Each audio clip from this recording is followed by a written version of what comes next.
This week in history, a trivia style. 7 questions set to medium difficulty, all multiple choice. Get your answers in quickly because James says I need to get on quickly, and I will get through them quickly, and it will be quick, quick, quick, quick, quick.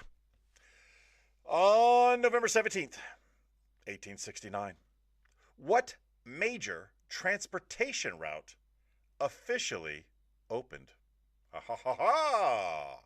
That is a good one.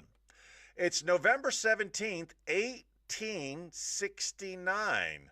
What major transportation route officially opened? I believe I know the answer. But do I? Here are your multiple choice options. Was it the Suez Canal, the Erie Canal, the Panama Canal, or the Kiel Canal?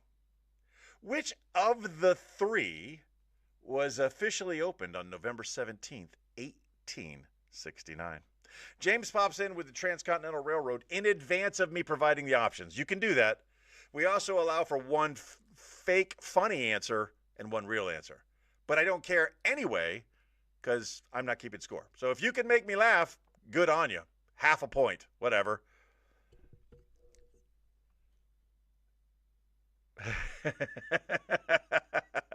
I see your comment, Darrell. That makes me laugh. James is going to go with the Erie Canal. And that's a good option. Here's what I know. We signed a lease for like 100 years. Darrell's going to go with Suez. We signed a lease for like 100 years that expired in 1999. But did we sign the lease 30 years prior? Or did it take us there? Roger's going to go with Suez. I think Suez is a real good answer and a real good possibility. But I feel like, because it ends in 69, it's Panama. So I got Erie, Suez, and I'm going to go with Panama. Somebody's going to be right, and someone's going to be wrong. Question number 2. On November 18th, 1883, U.S. and Canadian railroads adopted what major innovation? I believe I know the answer without looking at the multiple choice options. The United States and Canadian railroads adopted what major innovation? Do you know without the multiple choice? Roger thinks Panama is too obvious. Jessica is agreeing with me on Panama. Thank you. If we're right, we'll sing it together. On November 18th, 1883, U.S. and Canadian railroads adopted what major innovation? Was it standard gauge rails, time zones, cross-border rail passports, or overnight sleeper cars? Those are your options for November 18th, 1883, United States and Canada railroads adopted what major innovation? I'm just going to talk you through mine while you think about yours. The standard gauge rails, it's not that. It's not that. And why is that? Because in the streets of Pompeii, those widths are the same width as the modern railroad. Because it just carried on. The length of a cart became the length of a railroad track. And we've stuck with that forever. I want to say timelines. Same from last week. Man, if you ain't got nothing nice to say nothing at all. If you want to do show prep and send it to me, you do the show prep and send it to me. Otherwise, keep your critiques to yourself. Roger's going with sleeping cars. James is going to go with time zones. I am also going to go with time zones. And I will let the rest of you chime in while I move on. November 19th, 1863, Abraham, yeah, you're right. You're right. Then, you know what? Then no one should be getting these wrong. It should be easier to get them right if they're the same questions week after week. November 19th, 1863, Abraham Lincoln delivered what famous speech? The Emancipation Address, the Farewell to Springfield, the Gettysburg Address, or the Second Inaugural? Which one was it? Jessica's going to go with time. UNC is crashing out. I don't even know what that means. Yep. Get it right or don't get it right. I don't care. I don't care. I don't know why you're rushing me, but now that I'm being rushed, I care less and less about your commentary. If it ain't funny, I don't care. On November 20th, 1947, what major royal event took place in London? November 20th, 1947. There's two addresses, Roger. Can you be more specific? Gettysburg address. UNC is abbreviation for UNC. It's what the kids say. It's what the kids say. November 20th, 1947. What major, Gettysburg. We all agree it's Gettysburg. What major royal event took place in London? Queen Elizabeth II's coronation, Prince Charles's birth, the wedding of Elizabeth and Philip, or Princess Margaret's abdication? We may have seen this before, but just worded differently. Okay, Getty's got you. Queen Elizabeth II's coronation, 1947. 97 would be 50 years. Yeah, I'm going with that. Because she was, wow, man, she was queen for a very long time. That seems almost like too long. I think it, hold on, let's see. Elizabeth married Philip in 1947. All right.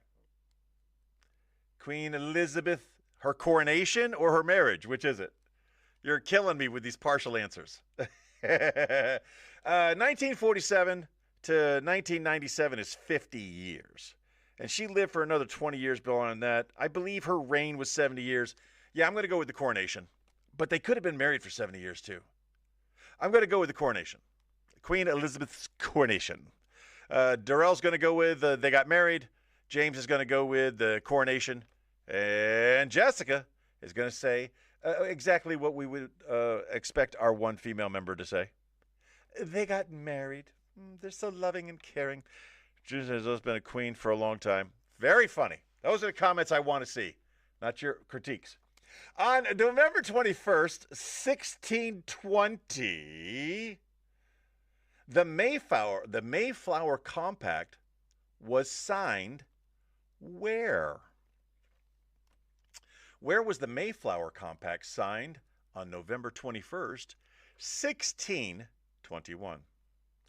Was it in Jamestown, Plymouth Harbor, Cape Cod Provincetown, or Boston Harbor? Jamestown, Plymouth Harbor, Cape Cod Provincetown, or Boston Harbor? Where was the Mayflower Compact signed?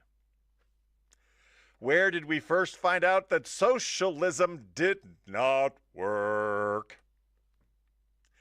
In America. It definitely did not work in America. And if you don't know the story of William Bradford, check me out on Thanksgiving, where I normally try to remind everybody what Thanksgiving is really about with stories about Thanksgiving. And I do that as a special Thanksgiving episode. I am going to say it's Jamestown. Patrick says Boston Harbor. Roger's going with Plymouth Harbor. Jessica, even though I know she didn't say it, still wants to say Boston Harbor. It was done. It actually was done in the harbor, wasn't it? It was done on the ship. So changing my answer to Plymouth Harbor.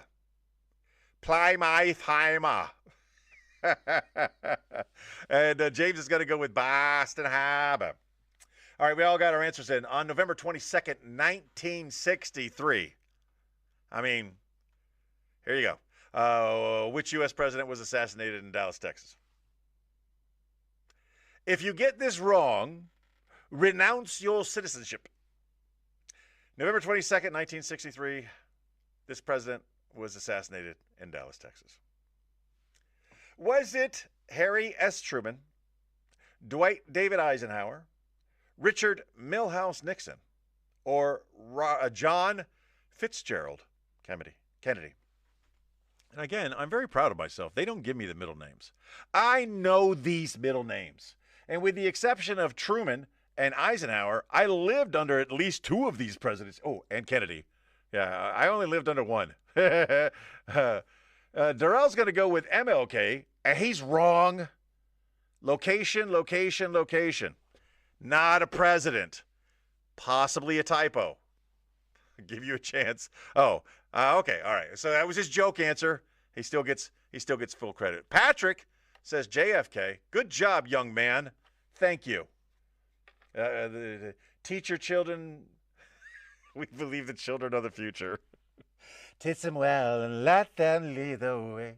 Show them all the beauty they possess inside. On November 23rd, 1963, which long-running British sci-fi television series premiered?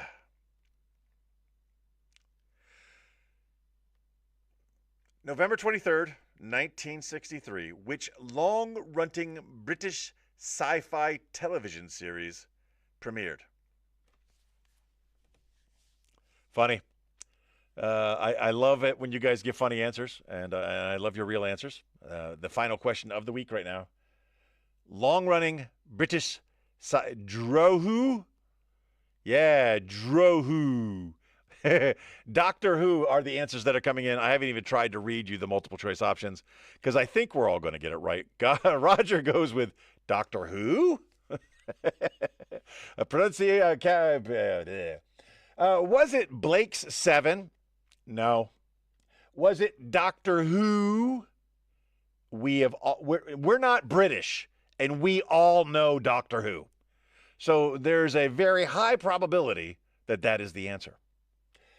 Red Dwarf sounds like an amazing sci-fi series. In 2025, in 1963, Red Dwarf is going to be bad. It's going to be in black and white, number one, and they're going to be on bad movie sets wearing costumes that don't make sense. There's probably going to be a robot and a space dog, because back then space dogs were important.